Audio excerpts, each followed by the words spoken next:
4 de fevereiro de 2016. Seja bem-vindo, está começando o canal de notícias aqui pela UPF TV. Fique com a gente e olha só o que nós preparamos para esta edição. Hemopasso precisa de mais de 1.000 doações de sangue por mês para atender os 180 municípios da região.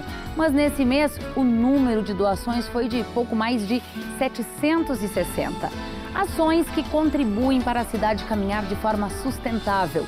Na terceira reportagem da série sobre mobilidade urbana e direito à cidade, nós vamos mostrar o trabalho que a Agenda 21 desenvolve em Passo Fundo. Relações e liderança em sala de aula. A gente vai falar sobre esse assunto com o professor, doutor Júlio César Furtado, que está em Passo Fundo para um encontro com os professores das escolas municipais. E ainda a gente mostra como foi a recepção acalorada da UPF. Uma das atividades foi a palestra com o jornalista Marcos Piangers e no estúdio a gente bate um papo com ele. Então continue conosco porque você já viu, né? Aqui encontra mais conteúdo.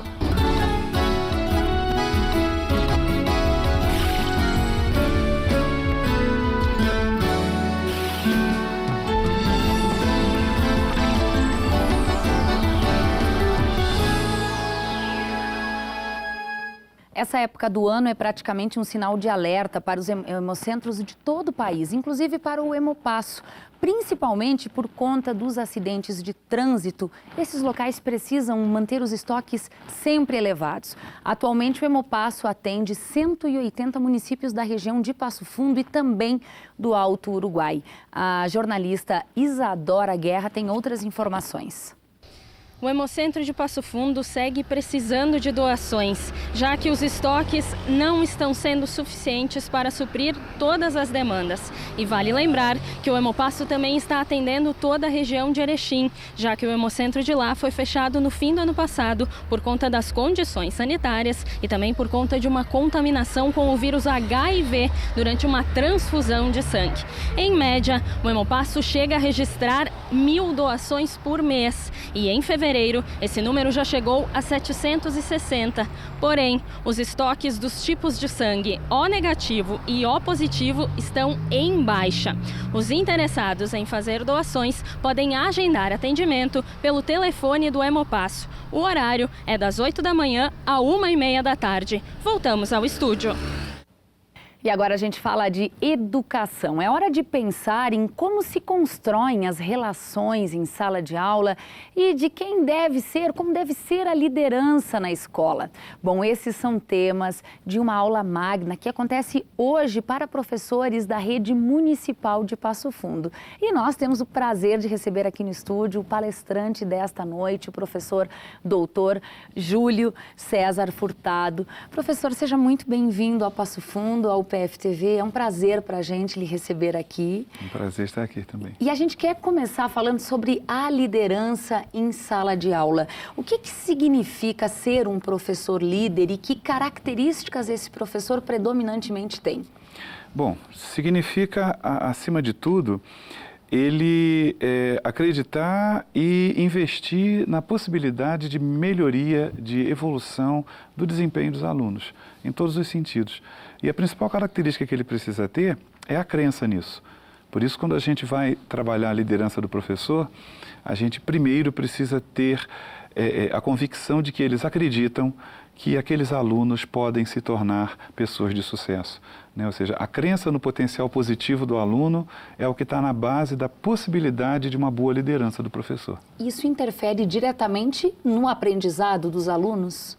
Diretamente, até porque essa projeção de uma expectativa por parte do professor acaba caracterizando o relacionamento entre professor e aluno, né? Quanto mais esse professor acredita na possibilidade de aprender desse aluno, quanto mais esse professor investe nesse potencial, mais esse aluno percebe que é bem acolhido, né? Mais esse aluno percebe ou seja, esse professor investe, confia e aposta no seu potencial e isso facilita aprender. Trazendo aqui uma frase que nós ouvimos essa semana na universidade, a professora Terezinha Rios falou: como o professor pode dizer que ensinou se o aluno não aprendeu? Quando essa relação não está bacana, por onde que se recomeça esse relacionamento entre professor e aluno? Bom, eu acho que o recomeço ele sempre deve se dar pelo diálogo. Eu acho que nós temos aí muitas experiências bem-sucedidas que começaram e obtiveram bons resultados a partir de assembleias. O aluno tem que ser inserido nesse processo, ele tem que ser convocado a discutir o porquê que não está bom, né? Ele tem que ter espaço para dizer as suas insatisfações e o diálogo através de assembleias de alunos, através de ciclos de debate, com certeza é o início, né, para situações em que essa relação se encontra meio problemática. Bom, professor, por toda a sua experiência como um educador referência nessa área, que outras reflexões o senhor pretende colocar na mesa hoje à noite, nesse encontro com os professores que atuam, os professores municipais de Passo Fundo? Bom, eu acho que como tema da nossa fala é a liderança do professor, né? E, claro, as consequências disso na questão da gestão da disciplina em sala de aula, a gente pretende levar aos professores reflexões do tipo o papel da escola, o papel da família, onde é que esses papéis convergem, onde é que esses papéis divergem. A gente percebe que isso é um entrave grande ao processo, o aluno tem que vir pronto de casa, qual é o meu papel enquanto professor. A gente vai propor a esse professor uma reflexão interessante sobre as principais características da criação de vínculo com os alunos, né, que é também um processo que minimiza os conflitos e potencializa essa liderança docente, e algumas reflexões a respeito de algumas estratégias que são interessantes serem colocadas em práticas, como a construção de contratos operacionais por turma, e que o professor possa iniciar um ano letivo acreditando, né, numa relação professor-aluno mais saudável. Que bacana. Obrigada, doutor Júlio Furtado, pela sua participação aqui. Um ótimo encontro hoje à noite, um bom retorno ao Rio de Janeiro. Obrigada. Obrigado a vocês. Bom, poder ocupar as ruas e se apropriar do espaço urbano muda a nossa relação com a cidade. Sujá-la, desrespeitá-la, poluí-la, isso não colabora para uma cidade que precisa caminhar de forma sustentável e educadora. Além do mais, também compromete a mobilidade urbana, a saúde das pessoas e do meio ambiente. Bom, na terceira reportagem da série sobre mobilidade urbana e direito à cidade, nós vamos mostrar hoje o trabalho que a Agenda 21 desenvolve junto ao programa Universidade Educadora aqui da UPF.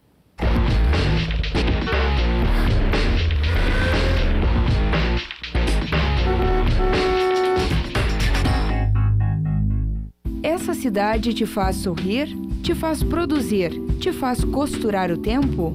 Te cria? Te angustia? Te remete à infância? Te instaura o amor? É a cidade onde você trabalha? O que te provoca a tua cidade? Um pouco de céu? Uma falta de ar? Que cidade você quer? Que pessoa você é para essa cidade? Em que cidade você morre um pouco por dia? Em que cidade você luta? Se movimenta? Tudo pode ser terno ou violento. Estamos perdidos entre la ciudad y nuestra ansiedad. Se nós observarmos aqui, não tem uma lixeira. Como é que as pessoas que aqui estão, que vão consumir, desde a criança que vai consumir um bombom, onde ela vai jogar? Ela vai botar no bolso e esperar chegar, sabe-se lá onde? Não tem uma lixeira. A senhora acha que Passo Fundo é uma cidade educadora, sustentável? Não é educadora, mas não é culpa da cidade, é das pessoas. Como eu vejo aqui, que eu vi esses dias um senhor de quase 70 anos comer uma bala e jogar os papéis no chão. A cidade já melhorou nesses últimos anos, mas tem muito o que fazer. Qualquer política pública, seja ela qual for, em qualquer área, ela tem que pensar na dimensão da formação do cidadão. Por mais que as pessoas que estão no poder eles tentem, mas as pessoas têm que ser, os moradores têm que se conscientizar que eles também podem ajudar a melhorar ou piorar a cidade. O meio ambiente ele tem que ser pensado de uma forma global dentro de uma cidade. Muitas vezes as pessoas acham muito interessante preservar a natureza, mas não atentam para a sua conduta do dia a dia. Preservar a natureza é saber onde colocar o seu lixo, ter atenção com as condições da calçada em frente à sua residência, ao seu condomínio, ter atenção com a destinação dos resíduos do seu edifício, da sua moradia, não deixar nada obstruindo o passeio público. Tudo isso são pequenos detalhes que envolvem desde a poluição ambiental causada pelo resíduo até mesmo a poluição visual, que também é muito desagradável.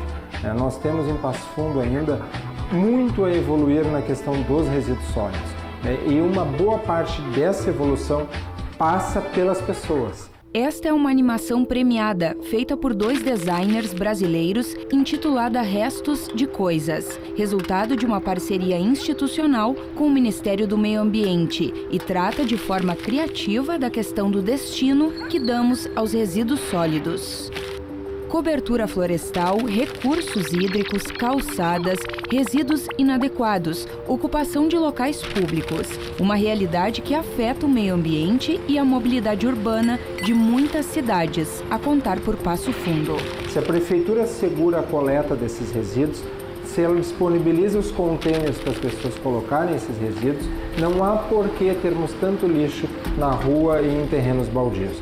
Isso prejudica, sem dúvida nenhuma, a mobilidade urbana e é algo que também tira a beleza da nossa cidade. Como que o cidadão aprende com isso? Como é que nós construímos, de certa forma, um exercício curricular para a cidade? Um currículo de mobilidade urbana na cidade de Passo Fundo. E há um processo também de integração entre as pessoas. Eu não só vou apenas para a cidade para fazer compras. Então a cidade não tem que me servir apenas para o comércio, mas para diversas necessidades que eu tenho. Então o tema da mobilidade tem que nos remeter a pensarmos num planejamento eficiente, em que as pessoas possam adotar realmente essa cidade. A APA é uma entidade que congrega todos os grupos ecológicos e entidades públicas que trabalham na área ambiental de Passo Fundo. Nós temos um funcionamento já há muito tempo, com bons resultados. A Agenda 21 ela surge a partir de 92 com o compromisso de 179 países signatários do que nós chamamos da Agenda Global pela Sustentabilidade, ou pelo chamado Desenvolvimento Sustentável, né? Então, o Rio de Janeiro foi o palco, né, deste maior evento global, e essa é a ideia realmente da Agenda 21 desde 2006, quando ela formalmente surge, composta dos 3 setores: o poder público, a sociedade civil e o setor privado.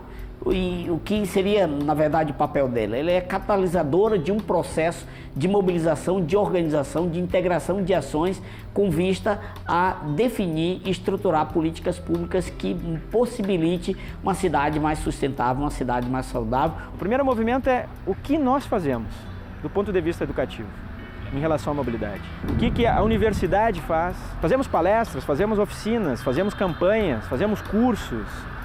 O que nós fazemos? O que a Guarda Municipal faz? O que a Câmara de Vereadores faz? Dando uma resposta a esse território. Discutir a política de resíduos foi um outro tema adotado pela própria Agenda 21. Mobilizou através das conferências do meio ambiente e de várias reuniões um processo que construísse, então, a política municipal de resíduos. O Grupo Ecológico Sentinela dos Pampas iniciou suas atividades no ano de 1979. Nós somos a segunda instituição em Passo Fundo. A primeira foi a Sociedade Botânica, que foi a pioneira na questão ambiental naquela época, né?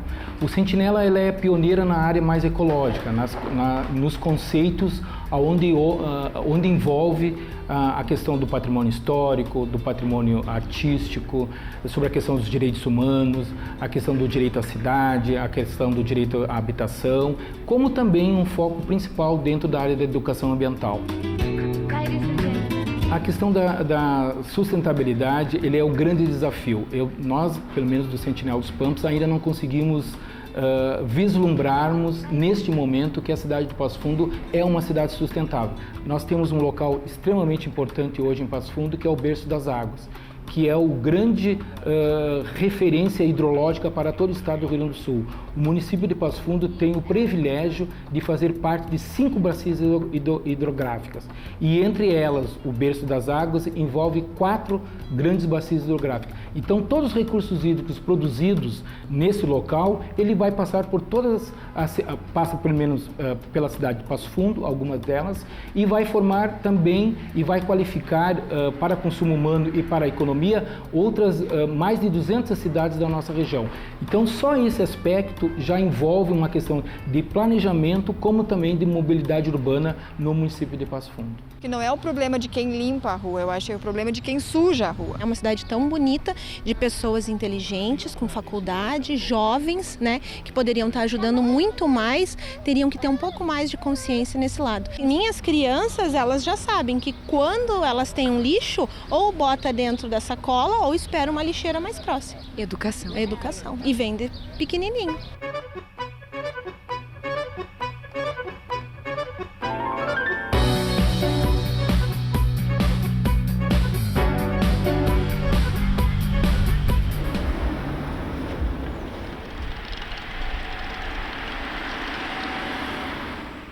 Amanhã, na quarta reportagem, nós vamos acompanhar o trabalho que a Secretaria de Segurança Pública e também o Núcleo de Agentes Fiscais de Trânsito realizam em Passo Fundo. Depois do intervalo, a gente mostra como foi a recepção acalorada da UPF para os novos alunos. Uma das atividades é a palestra com o jornalista e escritor Marcos Piangers, que já vai bater papo com a gente. Nós já voltamos.